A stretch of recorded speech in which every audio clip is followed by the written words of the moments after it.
جملہ لکھنا ہے. اپنے آنے میں اور بھیجے جانے میں پہلا فرق یہ ہے کہ جو آپ آئے وہ اپنے کام کا خود ذمہ دار ہوتا ہے. ابھی مسئلہ کھلا نہیں, میں کھولوں گا, اسی بات کے لیے تو بیٹھا ہوں. اپنے آنے میں اور بھیجے جانے میں پہلا فرق یہ ہے کہ جو آپ آئے وہ اپنے کیے کا خود ذمہ دار ہے, جو بھیجا جائے وہ اپنے کیے کا خود ذمہ دار نہیں, اس کے ہر کیے کا خدا ذمہ دار.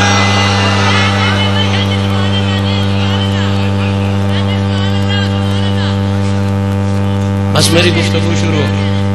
یہ وہ ارسلنا کا پہلا جملہ ہے. 5 حقائق علماء نے بیان فرمائے.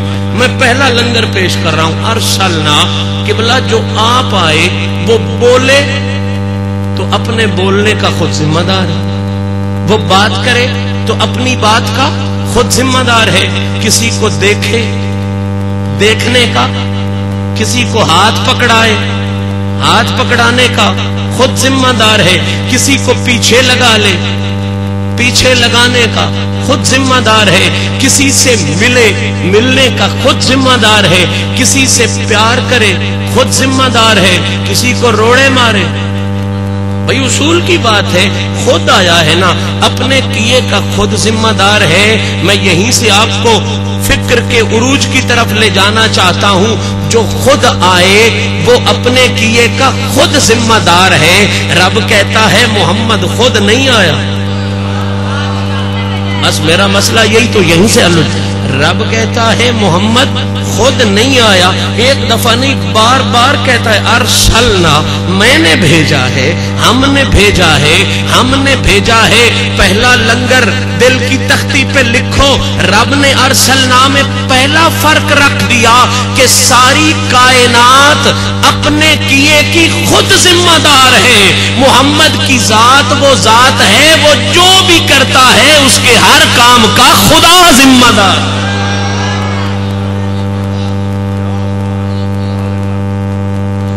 یہیں سے ڈفرنس, یہیں سے فرق بن گیا. تو کہتا ہے 2 آنکھیں 2 کان زبان ایک جیسی, باتیں ایک جیسی. اور بابا تو ارسلنا کو سمجھ لے, تو اپنے کام کا خود ذمہ دار ہے. محمد کے ہر کام کا خدا ذمہ دار ہے. محمد کے ہر کام کا, چونکہ میلاد کی محفل ہے اور اس میں میں میلاد کی جھلک نہ ڈالوں تو پھر ذوق پورا نہیں ہوتا. صرف جھلک ڈالوں گا, دلیل میری قرآن اور حدیث سے, صرف جھلک ڈال رہا ہوں سیرت سے اور میلاد کی بک سے, میلاد کی کتابوں سے جھلک ڈال رہا ہوں, لیکن ہوگی وہ بھی میرے دعوے کے مطابق. پہلا دعویٰ کیا آ گیا؟ جو آپ آئے وہ اپنے کیے کا, اور جو بھیجا جائے اس کے ہر کام کا کون ذمہ دار؟ میں اشارہ کروں گا, سمجھ گئے تو میرا ذوق واضح ہو جائے گا. سرکار جب جناب حلیمہ کے قبیلے میں جا کے رہنے لگے, میں نے کہانی نہیں سنانی, اپنی دلیل عرض کرنی ہے. شام ہوئی, بکریاں واپس آئیں, سارے قبیلے کی بھوکی آ گئی. حلیمہ کی بکریاں رج کے آئیں, سارے قبیلے کی بھوکی آ گئی. کہت تھا نا, حلیمہ کی بکریاں رج کے آئیں. اس قبیلے کا سردار اپنے پوتے کو بلا کے کہتا ہے, او پاگل بچے, دیکھتا نہیں ہے حلیمہ کی بکریاں رج کے آئی ہیں, ہماری بکریاں بھوکی آئی ہیں, تو لاپرواہی کرتا ہے, تو خیال نہیں کرتا, وہاں چرایا کر جہاں حلیمہ کی بکریاں چرتی ہیں, تاکہ جیسے اس کی رجتی ہیں ویسے ہی ہماری بھی رج کے آئیں. تھا تو کافر, لیکن کچھ باتیں سچی کہنے کی اسے عادت ضرور تھی. دادے کے سامنے سر جھکا کے کہتا ہے, دادا مجھے کہتا ہے وہاں چراؤ جہاں حلیمہ کی چرتی ہیں تو رج کے آئیں گی. دادا اس کے اپنے لات منات کو وہ خدا مانتے تھے نا. کہنے لگا مجھے قسم ہے لات کی, منات کی, عزا کی, حبل کی, میرے دادا میں چراتا وہیں پہ ہوں, چراتا وہیں پہ ہوں جہاں حلیمہ کی بکریاں چرتی ہیں. دادا مجھے خود سمجھ نہیں آتی, میری چر کے بھوکی آ جاتی ہے, اس کی چر کے وہیں پہ رج کے واپس آ جاتی. اب دادا تھوڑا سا غصے میں آیا, کہنے لگا میں نے داڑھی ہوا میں سفید کی ہے, تیری بھی وہیں پہ چرے.